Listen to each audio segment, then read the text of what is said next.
Nah, ini pertanyaan yang menarik. Bagaimana kita mendapatkan rizki yang barokah dan cukup? Yang pertama, yakin bahwa rizki itu dari Allah. Bukan karena usaha kita. Jangan pikir kalau saya semakin kerja keras, uangnya semakin banyak. Ada orang yang kerja keras, lembur sampai sakit-sakit, rizkinya tetap. Bahkan lemburannya habis karena harus berobat. Sakit. Jadi yang pertama harus yakin rizki itu dari Allah. Yang membagi itu Allah.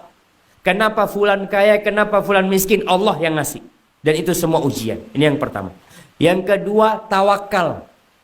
Ketika kita yakin Allah yang ngasih, hati kita ini berserah diri kepada Allah. Ya Allah, pagi hari berangkat kerja, baca doa. Bismillahi tawakkaltu ala Allah. La haula wa la quwata illa billah. Ada yang kerja jatuh patah tulangnya. Ada yang berangkat kerja ditabrak nggak pernah pulang ke rumahnya. Banyak kejadian. Maka ini harus ada pada diri kita. Yakin, kemudian kita bertawakal kepada Allah. Kemudian yang ketiga, yang perlu kita lakukan, memperbanyak silaturahim. Jadi ketika dapat rezeki, pikirkan keluarga kita yang miskin. Jadi yang ada di benak kita ini bukan mau bangun rumah, bukan mau beli mobil, bukan mau kawin, buat apa macam-macam. Ada keinginan untuk membantu kerabat. Itu yang membuat rizki kita berkah.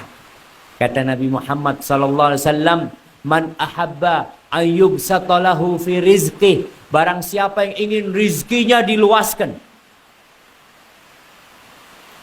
Wa yunsa'alahu fi athari, ingin umurnya dipanjangkan, falyasil rahimah, hendaklah dia silaturahim.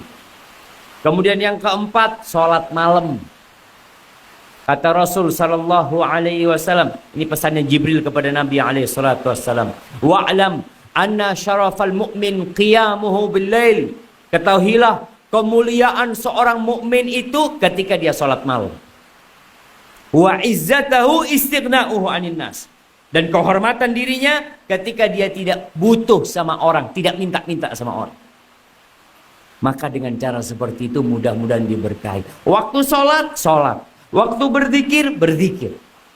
Jadi ketika masuk waktu sholat, tinggalkan pekerjaan. Sebentar, berapa sih tinggalkan kerjaan? 10 menit. Kita makan setengah jam, tiduran setengah jam bisa. Tapi untuk cari berkah, tolong tadi. Dengan cara kita melaksanakan perintah Allah, khususnya sholat yang 5 waktu, insya Allah rizkinya diberkahi. Mungkin dapatnya tetap, Ustaz, saya ini sudah sholat, Ustaz, tapi tetap gajinya sama, Ustaz. Ya memang nggak beda. Apa kalau yang sholat di masjid gajinya beda, jemaah? Enggak. Kita tidak udah sampaikan. Kita udah sampaikan kalau ibadah sholat kita, ibadah kita yang lain tuh pahalanya kapan diambil? Di akhirat. Bukan di dunia. Tapi di dunia kita dapat berkahnya insya Allah. Barakallahu fikum.